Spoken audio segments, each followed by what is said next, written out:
Salut les amis! On se retrouve aujourd'hui pour une vidéo couture. C'est la première fois que je fais ça, donc c'est parti!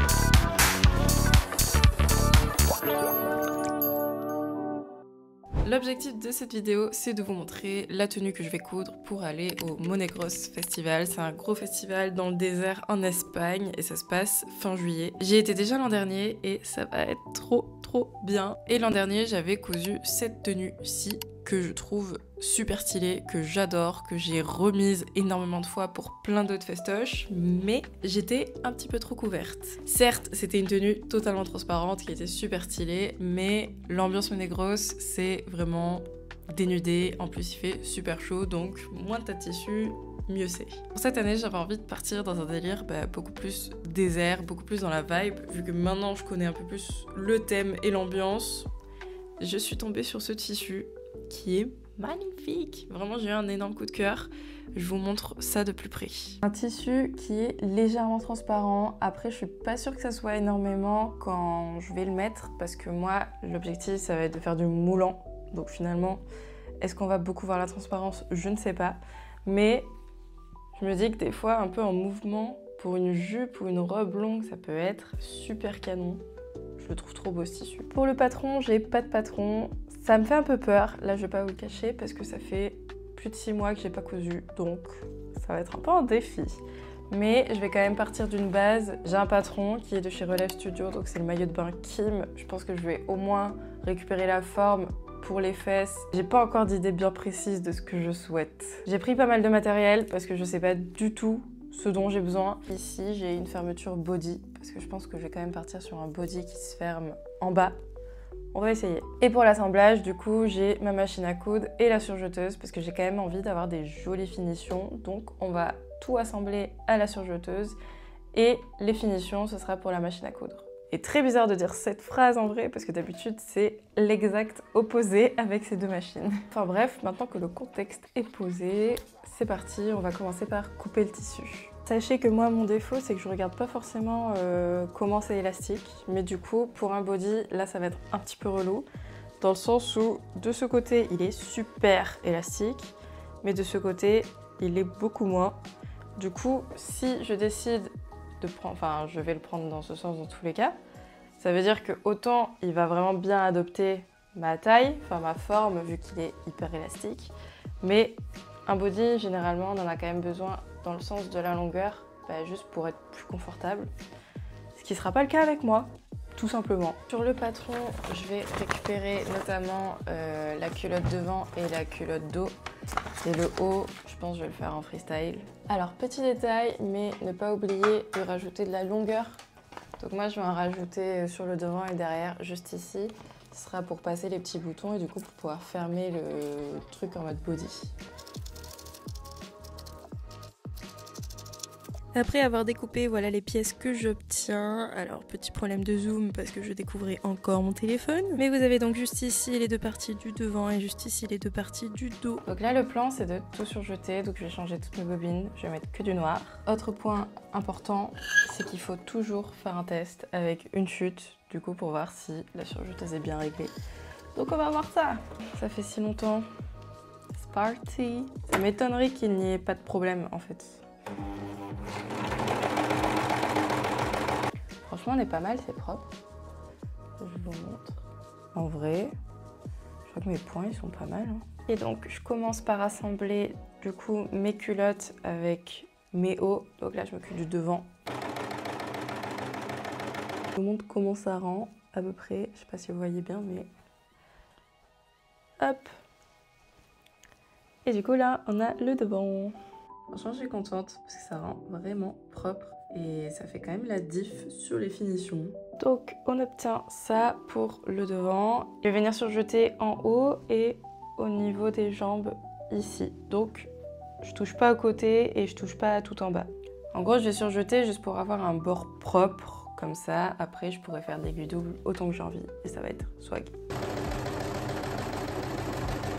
Maintenant que j'ai surjeté du coup le haut et les jambes, je pense que je vais venir assembler les côtés du coup de mon devant et de mon dos. Donc en gros ça va être cette partie et cette partie. J'ai fait un côté, maintenant on va faire le deuxième. Petit essayage préliminaire quand même pour voir si tout fonctionne. Pour le moment j'ai bien l'impression que ici ça va, enfin c'est la bonne dimension que j'ai mis, donc c'est cool. Du coup je vais m'occuper de coudre les petits boutons. Donc pour les petits boutons pour le body, c'est juste des petits boutons comme ceci. Et on va commencer à mettre l'aiguille double et à s'amuser. Du coup je change de machine et on n'oublie pas c'est du jersey, donc il faut absolument mettre une aiguille jersey sur la machine à coudre. Elle est lourde. Pour le moment je vais venir m'occuper ici des petits bouts et du coup rajouter mes petits boutons. Changement de fil, changement de bobine. J'ai mis une aiguille jersey, donc je change de plan et c'est parti. Problème technique, j'ai appuyé sur le mauvais bouton tout simplement. Donc je n'ai pas filmé cette étape, mais en gros j'ai tout simplement fixé mes boutons. J'ai fermé le body, ça rend trop bien et la taille c'est nickel. Donc maintenant je vais faire l'aiguille double. Donc l'aiguille double ici sur le dos et ici au niveau de l'entrejambe. Une fois qu'on aura fait tout ça, on va pouvoir passer à la petite découpe ici et je vais venir poser aussi mes bretelles. Et pendant que je change l'aiguille, je vais vous expliquer pourquoi j'aime trop l'aiguille double. C'est parce que c'est hyper simple d'utilisation et en plus de ça, ça va vraiment te permettre de faire des finitions hyper belle et hyper propre, surtout avec du jersey de manière simple tout en gardant l'élasticité. Parce que coudre des matières jersey, finalement à la machine c'est possible. Il existe deux points, donc il y a le point zigzag et le point éclair. Les deux c'est pas mal, mais c'est vrai que ça fait quand même pas les mêmes finitions que l'aiguille double. Le setup pour l'aiguille double, donc moi sur ma machine j'ai l'option de mettre deux cônes. Donc c'est quand même assez pratique, mais le but ça va juste être d'enfiler les deux en même temps. Donc moi souvent je le fais en même temps comme ça. Donc on fait juste le passage classique et après on vient l'insérer tranquillement dans nos aiguilles. Je vous recommande quand même de mettre des petites épingles. Moi j'en mets pas parce que je suis habituée à faire comme ça. C'est pas forcément la meilleure des solutions, mais en gros on va venir récupérer sur 1 cm et on va coudre. Voilà comment ça rend, donc ça c'est à l'arrière et sur le devant on a une jolie petite finition double.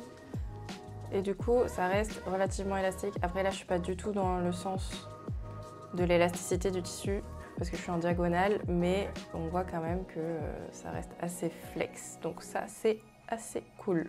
J'ai donc terminé en faisant l'aiguille double sur toutes les parties dont je vous ai parlé précédemment. Et on se retrouve en voix off parce que tout est plus fun et c'est surtout que je regarde des vidéos de mes copines pendant que je fais de la couture. Mais maintenant on va s'occuper des bretelles qui sont tout simplement des longs rectangles. J'ai donc coupé ça dans la longueur de mon tissu et je viens le plier en deux et passer un petit coup de surjet. De cette façon je vais venir retourner cette fameuse bande et celle-ci elle va donc me servir de bretelle. Donc en fait je vais accrocher les deux bouts dans le dos et l'insérer dans un trou que l'on va créer sur le devant. Donc je vous montre comment on va créer l'ouverture, mais c'est super facile. Déjà on attrape le body bien à la moitié et on fait une entaille. Donc tu l'as compris, c'est au milieu du tissu et j'ai un petit peu dégarni sur les côtés d'environ 1 cm. Donc je me retrouve avec un trou comme ceci. Pour avoir de jolies finitions, je l'ai juste passé un petit coup à la surjeteuse, mais ça c'est pas obligatoire. Et à présent j'ai récupéré l'aiguille double et j'ai donc cousu sur tout le pourtour de mon trou ou de mon ouverture, c'est peut-être un peu plus classe à dire quand même. Et j'ai terminé en passant mes bretelles dedans et voilà le résultat. Alors si vous vous posez la question, j'ai mis aucune laminette sur tout mon body tout simplement parce que je n'ai pas trop de forme et que tout s'adapte relativement bien à mon corps visiblement, et aussi parce que ça n'ira pas autant dans l'eau qu'un maillot de bain, donc je vois pas forcément la nécessité de m'embêter avec ça. Alors si je faisais cette petite tête un petit peu malicieuse, c'est parce que on va compléter la tenue, vous vous doutez bien quand même. On va venir habiller tout ça mais pas trop avec des mitaines. Donc pour les mitaines j'ai découpé un petit rectangle qui représente mes mitaines que vous voyez sur le devant et le grand rectangle que je suis en train d'incruster, ça servira pour faire toutes mes franges. Alors je pense que les images parlent beaucoup mieux d'elles-mêmes, mais l'idée c'est de mettre le grand rectangle dans le petit, de laisser sortir tout l'excédent sur le côté pour pouvoir coudre toute la longueur. Encore une fois, j'ai tout surjeté et à présent on peut tout retourner. Donc pour ça, il y a vraiment juste à tirer, c'est un jeu d'enfant. Le bénéfice d'utiliser cette méthode, c'est que je vais pouvoir avoir mes mitaines avec des jolies franges dans le même sens et surtout des belles finitions. Donc pour tester les mitaines, j'ai juste à les insérer carré et après je vais venir marquer là où j'ai besoin de faire un trou pour mon pouce. Et franchement je vais pas vous cacher, je suis pas allée plus loin dans les finitions, de toute façon ça fait un peu partie du style du tissu. Je me suis contentée de découper toutes mes franges sur mes demi-taines et on se retrouve au festoche. Je vous laisse deviner qui n'a pas filmé le résultat. Disons que j'ai bien profité du festival, je pense que ça se voit à ma tête qui est super fatiguée. Mais vous avez quand même un aperçu car j'ai pensé à faire une vidéo juste ici. J'adore comment on rend la tenue, vraiment avec les petites franges et tout. Je pense que c'était vraiment l'ambiance. Donc j'ai peut-être pas fait beaucoup de vidéos, par contre j'ai fait des photos phénoménale, je trouve qu'elle rentre trop bien et ça met trop la tenue en valeur, donc je suis trop contente. Dites-moi ce que vous en pensez en commentaire. Et donc voilà, c'était mon tout premier vlog couture, franchement j'ai adoré faire ce format, vous me direz ce que vous en pensez ou si vous avez kiffé, donc en commentaire. Et le prochain vlog couture, je pense que ce sera beaucoup plus du casual, c'est-à-dire des vêtements que je vais porter tous les jours. Et là j'hésite parce que j'ai plusieurs projets en tête, j'aimerais bien soit me faire une robe pour aller en date avec mon copain, ou alors un ensemble en jean, parce que j'ai reçu du super tissu en jean de chez Toretto, donc ça peut être canon. Pensez à mettre un petit like, moi ça m'aide énormément. Et aussi à vous abonner du coup sur ma chaîne YouTube, mais aussi sur Instagram et sur TikTok. Et voilà tout, je pense que j'ai tout dit, donc sur ce, je vous fais de gros bisous.